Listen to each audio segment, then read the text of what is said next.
Give me those tags and let me get this headshot for good measure. Bam.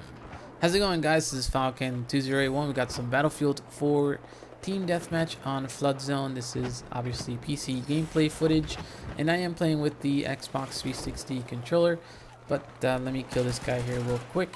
He's trying to be sneaky, but it's gonna be my Battlefield 4 impressions video. I've been playing for the last a day and a half. You can tell I'm pretty tired as it is, and I played the game at midnight when it released, and I played for about 5 hours, and then I had like 5 hours of sleep, and then I got up again, ate, and basically kept playing again for the rest of the day. So I've been, trying to get hands-on with Battlefield 4 as much as I can.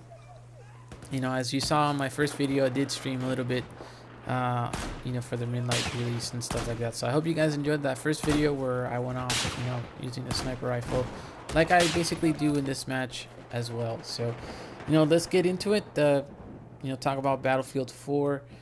The game just looks ridiculously good. A little bit of info on my PC. For the beta, I was playing with Windows 7 and a single GTX or 670 GTX NVIDIA card, and I basically upgraded to another 670 GTX, and made a little bit few improvements here and there to my PC, and then I also built another PC, which is basically my streaming PC, so I could stream this game. And I'm getting about 150 frames per second, the highest that I've seen so far, playing this game. And I'm playing on everything on high, and the game just looks gorgeous. I'm really glad that I was able to spend the extra money to get that other card.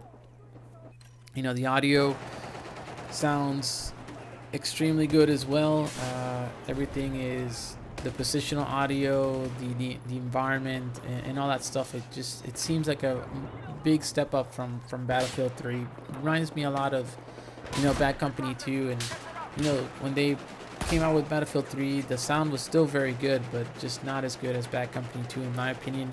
And it feels like for Battlefield 4 they made that step up again, where I could even probably say it's even better than Bad Company 2. But the audio just sounds fantastic. I am playing with stereo sound, but high fidelity, because I am just using I tend to prefer stereo sound over so surround sound. But my buddies that use surround say that the game still sounds phenomenal. So the maps, all the base maps so far that I've played are all very good, except for one.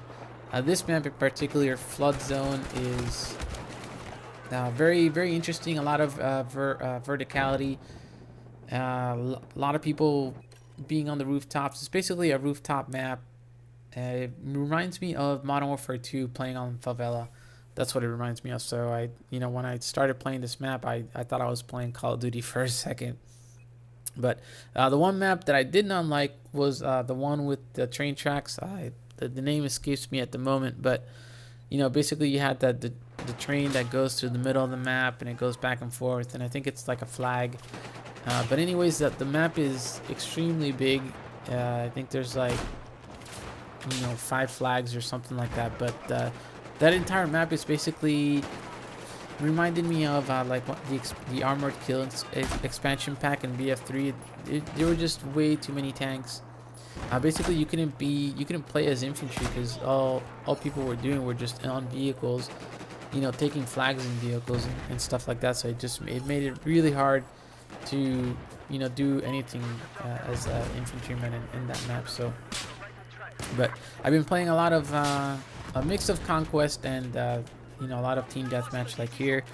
For team deathmatch specifically, I noticed I feel like when you're playing in 64 players TDM, it's very hectic, but I feel like they could have expanded the map just a little bit more to accommodate the 64 players, and I think it would take care of the issues of where you have a whole, like, half the team spawning in one place, and all that stuff. So, and then maybe what they could have done was that if the servers had only 16 players or 32 players or 64, that the map size would, adjust accordingly to that. So maybe they could have that for one of the expansion packs or something like that. But that's what I've noticed so far. But it is a lot of fun, playing with so many, so many people. It's very hectic, and it's the kind of game type that I enjoy a lot when I'm playing by myself. So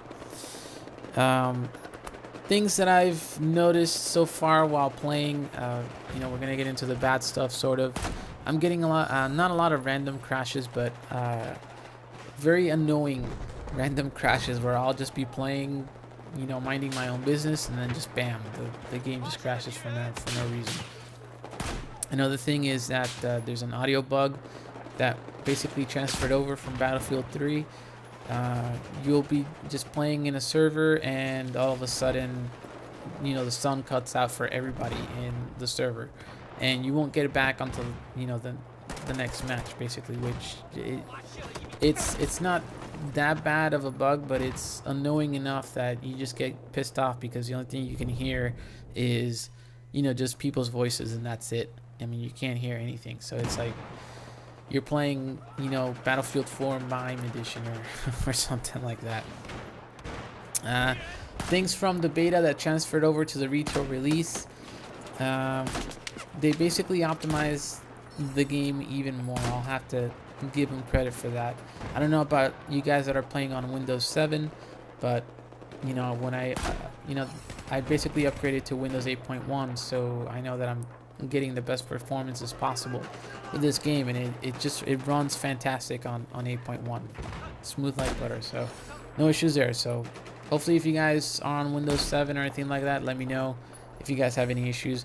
I know for the beta, in the beginning, I had a lot of CPU problems.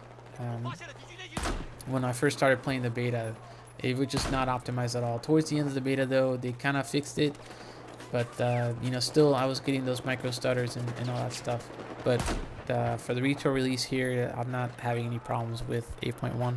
Another thing that transferred over from the beta, key bindings. They obviously did not take the advice that people were talking about. For you to be able to, rebind the keys to whatever you want. There's, key bindings that even though you...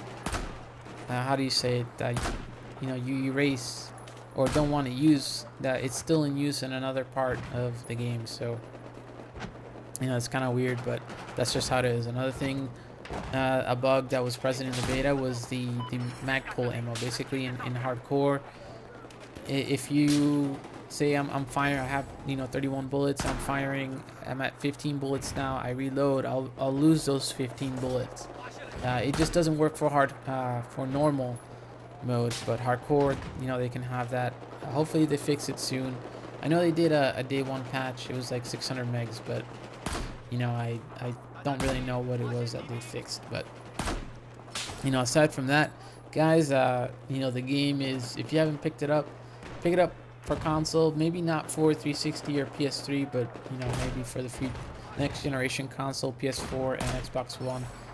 This is definitely a worthwhile purchase. And if you have a PC, I hope you guys are enjoying the game a lot, because it's probably one of the best games that I've played so far, and I've really been enjoying it, so as you can tell.